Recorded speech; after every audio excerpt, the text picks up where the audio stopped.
serious action against him and his country. His country is what he has led his country into is a death trap. Mr.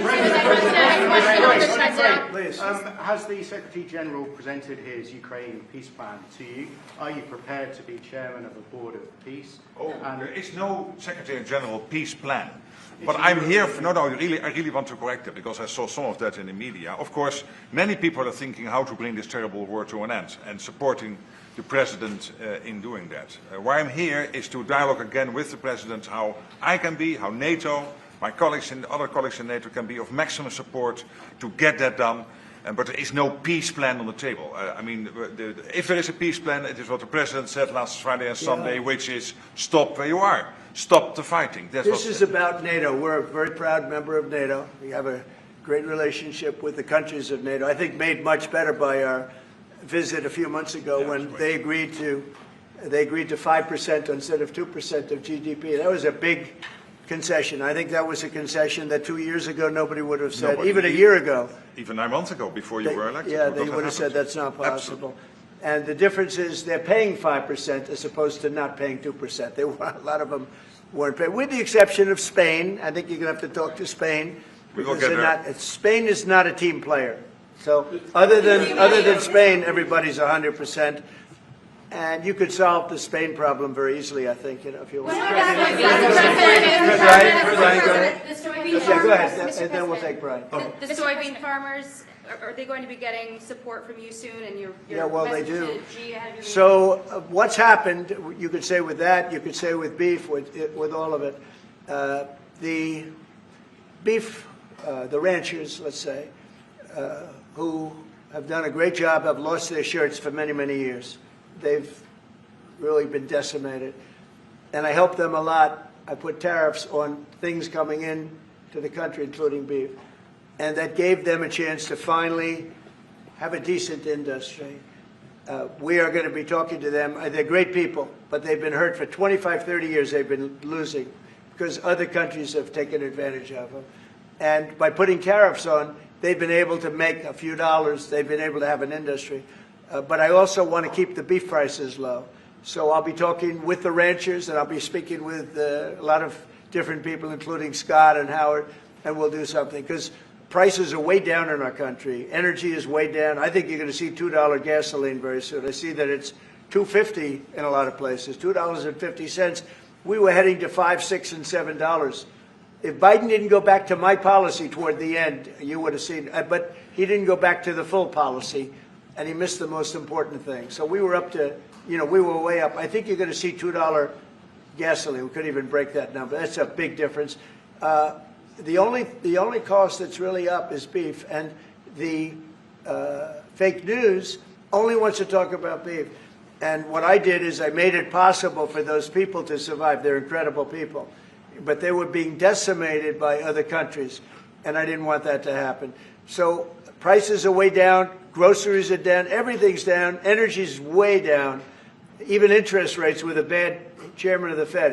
He's terrible. He's a fool. But even interest rates are down. So our country has never done better. We're going to take in, I think, $21 trillion this year. No country has ever taken in more than $3. And we're going to take in $21 trillion of investments because of the tariffs. If we didn't have tariffs, we would be a mess. We would be a national security problem, and we've done a job. So I'm very happy about that. We're going to do something very quickly and easily on beef to get it down. The ranchers understand that. They're so happy for what I've done. I saved them. I don't think you'd have any beef in this country if I didn't do that. So we're very proud of that. Yeah, Brian. Yes, sir. Yesterday in Los Angeles, immigration officials were attacked by some protesters in an attempt to arrest an illegal alien. Gavin Newsom, other Democrats have used very aggressive language in terms of how to address ICE agents out in the field. Is there any responsibility that we can place on Gavin Newsom and other elected officials for using such aggressive language? Well, Gavin has to be careful. Remember that when I first came in, they had a terrible riot in Los Angeles. They had the fires, which shouldn't have happened. They didn't have the water for the fires. They should have had the water coming in from the Pacific Northwest. They didn't have the waters. They didn't have water in the hydrants or the sprinklers.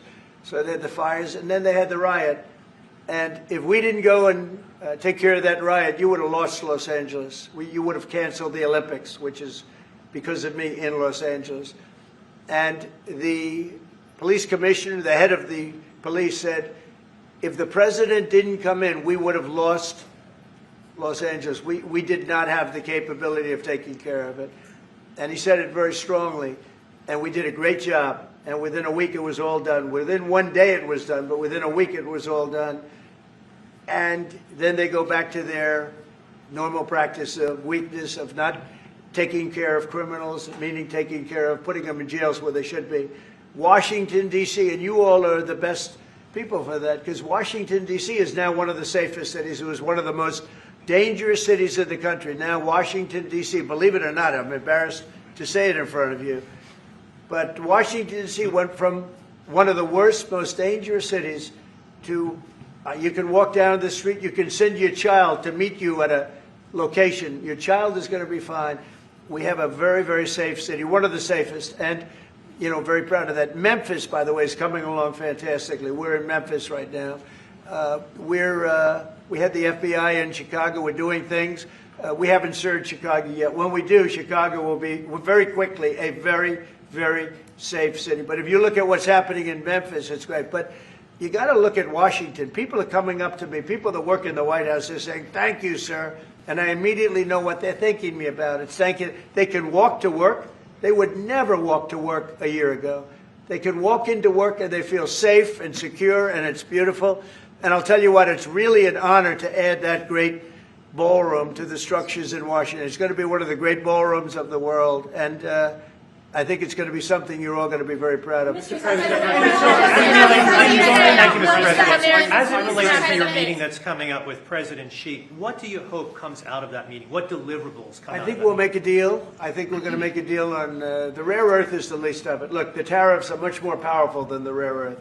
The rare earth is a disturbance, but there's a lot of rare earth around, I'll tell you. I've had more calls on rare earth. We've got it, everybody's. We'll make a deal on, I think, everything. I think we're going to make a deal on soybeans and the farmers. I think we're going to make a deal on maybe even nuclear. President Putin in his call mentioned to me about nuclear, where we do a de-escalation, and I'm fine with that. I think it's good. I think it's a very appropriate thing. We have the most nuclear weapons. Russia's second. China is actually third by a long way, but they'll be even within 4 or 5 years. Too many. And we are talking about de-escalation. That's already being talked about. Mr. President, and I think we'll probably add China into the mix. Mr. President, can you convince President Xi to stop purchasing all of that Russian oil that's funding this war against Ukraine? Well, I think I'll be talking to him about it. I think it's a little bit of a different talk. India, as you know, has told me they are stop. It's a process. You can't just stop it. But by the end of the year, they'll be down to almost nothing. That's a big thing. There was almost 40% of the oil. India, they've been great. Spoke to Prime Minister Modi yesterday. They've been absolutely great. China's a little bit different. They're a little bit different relationship they have with Russia. It was never good, but because of Biden and Obama, they got forced together. They should never have been forced together, but they're a little bit forced. But they're by nature, they can't be friendly. They can't be friendly. By nature, I hope they are friendly, frankly, but they can't be. You should not have forced Russia and China together. And Biden did that, and Obama did that. They forced them together because of energy, because of oil. And so they are closer than they would normally be. I think I'll probably be talking about it. What I'll really be talking to him about is how do we end the war with Russia and Ukraine, whether it's through oil or energy or anything else. And I think he's going to be very receptive. He would now like to. I'm not sure that he did at the beginning. He would now like to see that war end. Do you think Xi plays an important role, Mr. President? Do you think Xi plays an important role in terms of inserting himself and convincing Putin, who he speaks to regularly, to stop the war right now? Yeah, I do. I think he can have a big influence on Putin. I think he can have a big influence on a lot of people. Look, he's a respected man. He's a very strong leader of a very big country. Yeah, I think he can have a big influence, and we will certainly be talking about Russia, Ukraine. Thank you, Mr. President. Liam Cosgrove with Zero Hedge. My question is actually for the Secretary General. Mr. Secretary, I don't know if you've seen this, but polling out of Ukraine shows a massive collapse in Ukrainian support for the war. A Gallup poll had it just 23%. That's less than a quarter. Zelensky came out today praising President Trump's proposal for freezing the front lines of battle as part of a ceasefire. He said that's a good compromise. So people view your coming here as, you're lobbying the U.S. government to continue its involvement in the war. You're obviously lobbying for more NATO weapons to be sent to Ukraine, but Ukrainians themselves don't want to fight the war. So how do you justify that morally? I'm lobbying only for one thing, and that is to make sure that we end this war. And I don't have to lobby the president because we totally agree on this. And this is what he has been doing from day one. Everything he could do to break the deadlock with Putin, get a dialogue going, dialoguing also with Zelensky, and getting this war done. It's crucial. The fact that the US is now supplying weapons into Ukraine, paid for by allies, is extremely important. And that's now happening since 2-3 months. About 2 billion moving into Ukraine. The war hasn't wind down. Why do you think that'll wind it down now? What do you mean? Do you think more weapons will wind down the war? No, I mean, there's more to be done. So what you need, what the president said this weekend, stop where you are, so basically do a ceasefire and then have all your discussions about territory and whatever. But first, stop the war. This is what you said on Friday and on Sunday. It's a war. I mean, your question's really a fair one. It's a war that should have never started. And You know how I feel about it. But it's a war ended. that should have never started. And we're not selling any weapons to Ukraine. We're selling them to NATO. Yeah. Which is different from before. With Biden, he just gave $350 billion worth of weapons and cash right into Ukraine, and that was so foolish. But we sell them to NATO, and in theory, you can do what you want with them. It doesn't have to be Ukraine, but probably it is mostly. No, what nations are doing now is buying from this program and making sure that the supply is into Ukraine, so Europeans and Canadians. And for example, these are interceptors for the Patriot systems, crucial to protect the cities. Today, again, a Russian attack has killed children, at least seriously wounded children in a kindergarten in Ukraine. So we need to make sure that the air defense systems are in place, and we need the US systems to do that, and the Europeans are paying for that. And this is exactly the type of actions we needed, and the President is doing that, and trying everything to get this war to an end, starting with the ceasefire. You can say Do definitively you you're not still lobbying believe that anymore. Putin wants to take all of Ukraine? I always felt that way. I always felt he wanted to. When I was in my first term, I was with, I was very close to him, relatively speaking. It was harder because of the Russia hoax. But I would talk to President Putin about Ukraine, and it was the apple of his eye. I'd say it was the apple of his eye. But it would have never happened. He knew the consequences were too great. When we had a rigged election and all of a sudden I wasn't there, he said, wow. I think he looked at Afghanistan, how horribly that was handled, so stupidly. And I think that really gave him a little additional, incentive. I always felt he wanted the whole thing, not a piece of it. But I think now he's willing to negotiate a little bit further, and I think he's willing to make a deal. We'll see. We don't want him to have the whole thing. Mr. Thank you, Mr. President. You have this big tariffs case before the Supreme Court. It's November the 5th. Yeah. You suggested that you might actually show up to the Supreme Yeah, Court I'd for like oral to. arguments. I think it's one of the most important decisions we'll ever have for the Supreme Court. With tariffs, we're a strong, sound country. We're a nationally secure and internationally secure country. We're a very rich country. Without tariffs, it's a slog for this country, a big slog. I think it's one of the most important decisions in the history of the Supreme Court. And I might go there. I really believe I have an obligation to go there. We are doing so well as a country right now because of tariffs. And you have to understand, tariffs have been used against us for many years, decades. And just slowly but surely hurting our country so badly. That's why we owe $37 trillion. We owe that because other countries have taken advantage of us over many, many decades, And now we're a rich country. We're taking in money like we've never done before. Without tariffs, that would not be happening. And also, I solved, as you know, 8 wars. Of the 8, 5 of them, maybe even 6 of them, are because of tariffs. The threat of tariffs on these nations, if you want to fight, that's okay. India and Pakistan. If you want to fight, that's okay. But you're going to pay tariffs, and they're going to be very substantial. and we're in the midst of a trade deal. And they said, we don't want to do that. 2 days later, they call up and they're not going to fight anymore. They have peace. But I've done that out of 8, I would say 6 times, 5 times, 6 times. Tariffs are vital to this country. And tariffs have been used against us by China, by every other country. And all we're doing is using them to negotiate fair deals. And as you know, we made a fair deal with Japan. We made a fair deal with all of Europe, the European Union. We made a fair deal with South Korea. These are countries that were taking so much money away from us, not sustainable. And now we're taking in hundreds of billions and even trillions of dollars. If this country is not allowed to have tariffs, if this country is not allowed to have the President of the United States negotiate on behalf of it with tariffs, we are put in a position where we're going to be a third world country. We can't let that happen. I think it's the most important case that we're going to have for many, many years to come. One of the most important cases we've ever had. With tariffs, we're a rich, secure country. Without tariffs, we're a laughingstock. We'll be a laughingstock. And I don't want to have anything to do with that. Thank you very much. Thank you. Thank you. Thank you very much. Thank you, sweetheart. Thank you very much. Thank you, Mr. President. Thank you very much. Thank you, Russ. Keep going, keep going. You know. Thank you.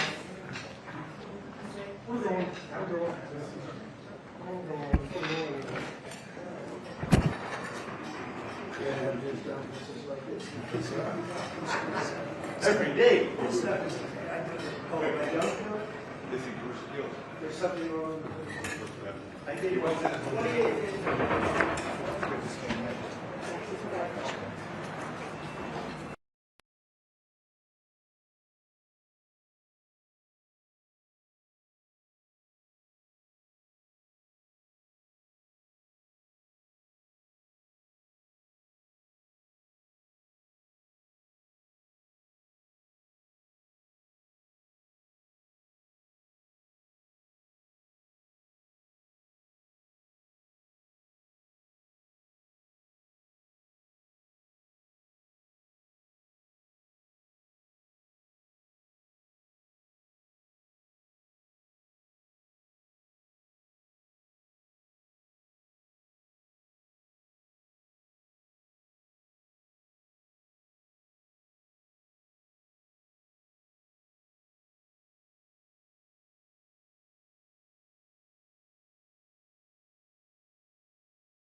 It's this one.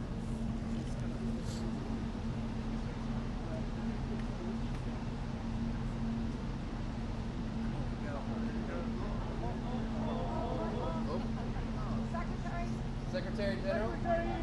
Secretary General. Secretary, you're here. No, here.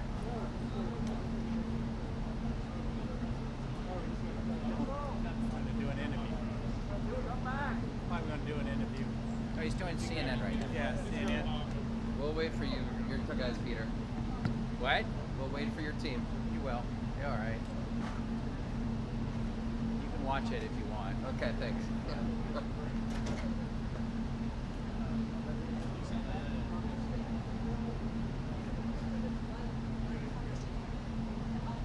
Well, we didn't know yet. We're gonna pass that tidbit information out. Well, I mean, that doesn't mean that he wouldn't come here first. That's why I'm here. Okay, that's why I got you.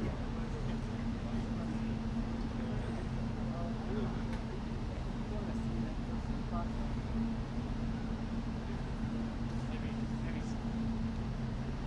yeah, maybe others, no? No, I mean, that's, yeah. That's just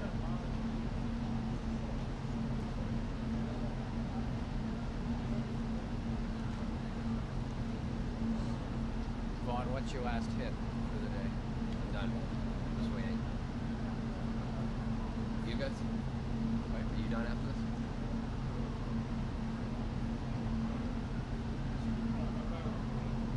Literally and figuratively.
I would just bring him to stake it. He'll come. What'd you say? He's just gonna come. Yeah, but All of the easier goes over there. See, if you move now, like, He's doing a hit with y'all, right? It's a circle What? right here. Is he doing a hit with CNN right now? yeah, but Okay. he's already started. I can check on it. Yeah, it's a simple one. Yeah, I would not move. Yeah, we know. That would be a good big move.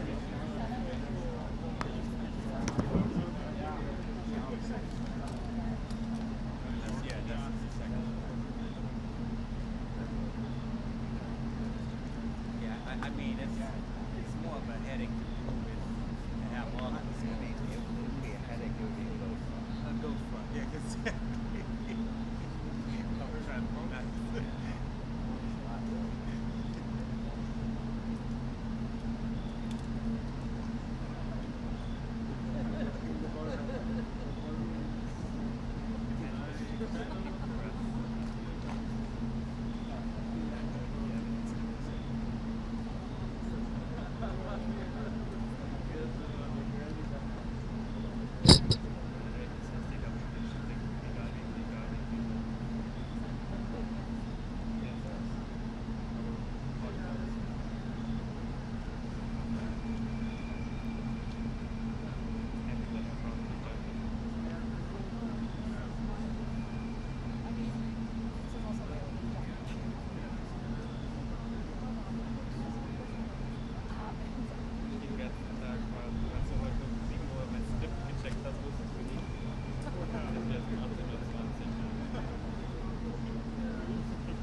No way. How did he? Is that just AI?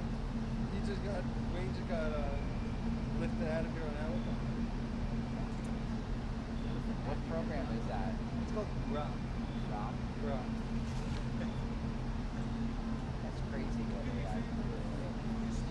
Well, then it also function like where you can make like build Alright. stuff like Watch it, okay. Oh, okay. Yeah, it's fun to mess with. It's fun to grill. Can you also do a mic track? Audio. 1 2 1 2 1 2 1 2 1 2 1 2 3 4.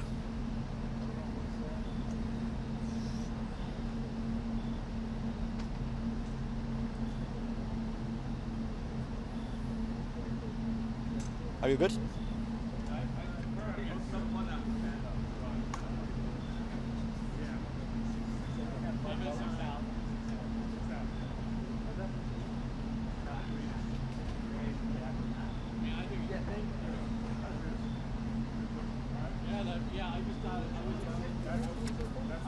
White anyone? White balance, anybody? Bonus white balance. No extra charge. Check 1 2 3 4. 1 2 3 4 5 6 7 8 9 10. Very good.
Facilito entrar ahí. La audiencia de gallego, catalán, gallego y español.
Good.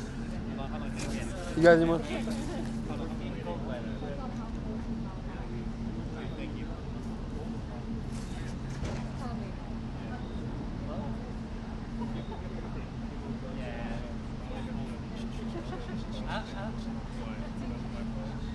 I'll be moving with the winter. So winter time in Europe, summertime over here, Latin America.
that?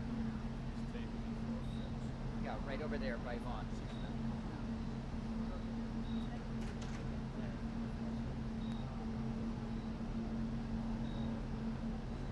To his right. Yeah, right there.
That's 1, 2, 3, 4, 5, 6, 7.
Good evening. We have a plane to catch, so I cannot be too long, and you have already, I think most of you were in the Oval Office, but I can only tell you that I had a tremendously good meeting with President Trump.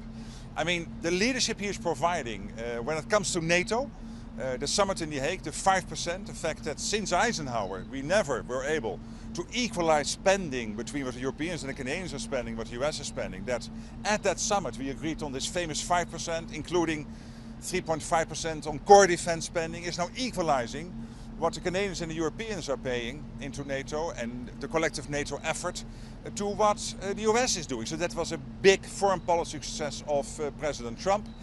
Europe is stepping up also in other domains, including when it comes to buying weapons from the US to be delivered into Ukraine, very important for the war effort. And today we particularly focus on how can we end the war. What can I do, what can NATO do to support President Trump's vision of ending this war, ending the killing in Ukraine, including what we can do to make sure that Putin accepts the president's view that the two parties should stop where they are. As he said on Friday and on Sunday, I totally support him, and we will see how we can do that. That you could do something with Spain, the only country that doesn't pay 5% tax. Now with Spain I had many talks with the president of the government, Prime Minister Sanchez. We know each other very well. Spain has committed to deliver the capability targets. They are saying we can do it on a percentage lower than 3.5. I said you cannot, and we will pretty soon find out who is right. Has the White House told you about specific security guarantees for Ukraine as part of the ceasefire? Well, obviously we have discussed a lot of things, and I cannot go through all the details because a lot of that is in the confidence of that conversation. But you have heard the president say a couple of weeks ago, this was around the meeting here with European leaders after Alaska on that Monday, and even before that meeting, that he is willing for the US to participate in the security assurances, security guarantees for Ukraine. This is clearly Europe and Canada working together with other countries like Japan and Australia in this coalition of the willing, but there has been a clear commitment by the US to participate. What's Zelensky did agree to? Again. What did Zelensky did agree to with NATO, like security guarantees, or what he give up to see? Well, what NATO is doing is trying collectively to sustain Ukraine in this fight. But of course we all want this fighting to end, because we know that last month again, for example, the Russians lost over 20,000 people dead, not seriously wounded, dead. In 1 month they lost 1 million, the Russians, dead and seriously wounded since the war started. They lose now more in 1 month than they lost in 10 years in the war in Afghanistan in the 1980s under Brezhnev and his successor. So that is not sustainable. And also the Ukrainians, of course, are suffering a lot. Today we have seen Russian missiles hitting a kindergarten in Ukraine and seriously wounding people there. This is all extremely sad. It's got to end. And that is what the president said from day one when he came into office. I want the killing to stop. And I'm here to tell him, yes, we are up there, we want to support you, we want to make this happen. Thank you. President Trump has indicated he believes Putin wants peace. Do you share that view? And when you're talking about what else NATO can do to help end the war, what new steps should we expect the alliance to take after this conversation? Yes, when you look at the Russian side, they started this war. It clearly is not moving in the right direction. And when you look at this year, let's say the territory they gained in Ukraine is extremely limited, and as I said, against enormous amount of people dying and getting seriously wounded. The Russian economy is in a difficult situation. We know we have these long lines into gasoline stations all over Russia at the moment. We know that the French president and others in Europe stepped up when it comes to the shadow fleet. And of course we have seen the pressure by the American president on some European countries to stop buying oil. So all of this is having an impact. So I'm absolutely convinced that with sustained pressure, we will be able to get Putin to the table to agree with a ceasefire and then other talks coming after that. And you have seen it in the last couple of weeks. Alaska happened when the American president decided to do secondary sanctions on India buying Russian oil. We have seen last week the call taking place when the president said, I'm contemplating sending Tomahawks into Ukraine, for Ukraine to be used. So this is clear evidence that we can change Putin's calculus. Yes.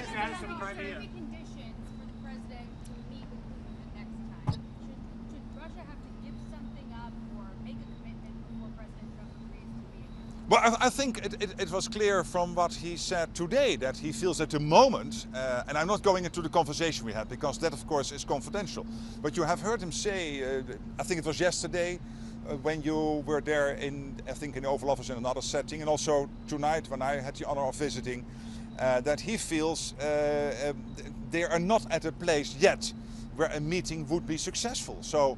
And clearly he was stating this weekend, I want a war to end, I want a ceasefire, I want the killing to stop. So his position here, and I completely support this, is, as he said, stop where you are. So as both to the Ukrainians as well to the Russians. Final question, because I have to catch the plane. No, please run. We have to run.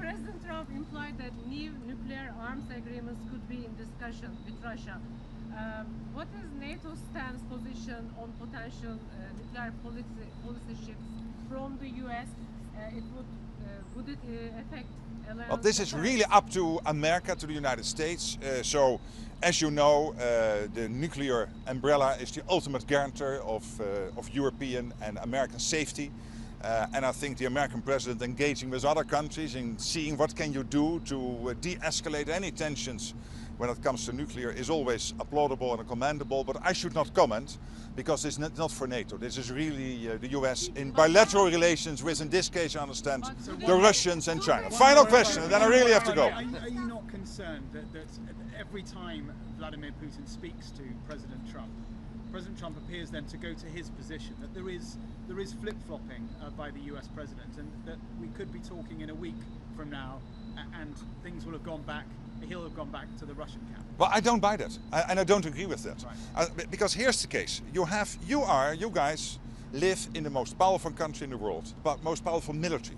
You have a president who, when I visited him first in Mar-a-Lago last year in November, when he still had to be inaugurated, but after he won the election, said, "Mark, I want the killing to end. I want the meat grinder to stop.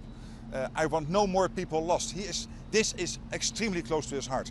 And then, given his powerful position and his vision on this, he's the only one who can sit down with Putin and get him to change his calculus and give him a bit of bandwidth to do that. I mean, that is in his remit, and he is doing it in a way I completely support. I now really have to go. See you next time. At the UN, he said...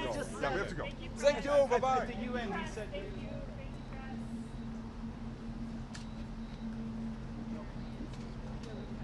Thank you.